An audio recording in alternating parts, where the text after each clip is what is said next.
तुझे पता है ना मेरा गर्लफ्रेंड कौन है? हाँ पता है। ये भी पता होगा। अरे कहना क्या चाहते हो? मेरा गर्लफ्रेंड का कितना एक्स बॉयफ्रेंड था?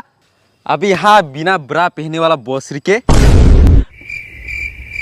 तो यही पूछने वाला था ना, मेरी गर्लफ्रेंड रात की 13-14 बजे किसके साथ बात करता है?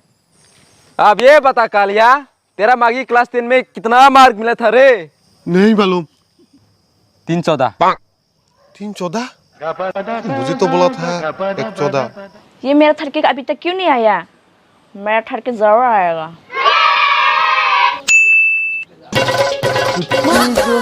मैंने काटी है यहाँ वहाँ। छेड़े ना मुझको, लड़की में हूँ बड़ी बुम्बा। साला अभी तो वहाँ था, कहाँ चला गया? मजा आ गया। ये जो मजा है ना, हिंदुस्तान का हर सिंगल लड़का को देना चाहता हूँ मैं।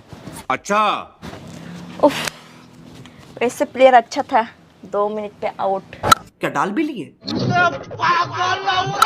2 मिनट पे आउट? बेवा रे बेवा। अभी रुक जा।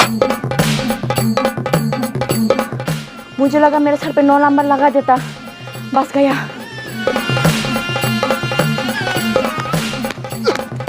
साले, तुझे मेरा गर्लफ्रेंड नहीं मिला था क्या? साले को बम से उड़ा दूंगा एक बार हाथ में आ जाए तो।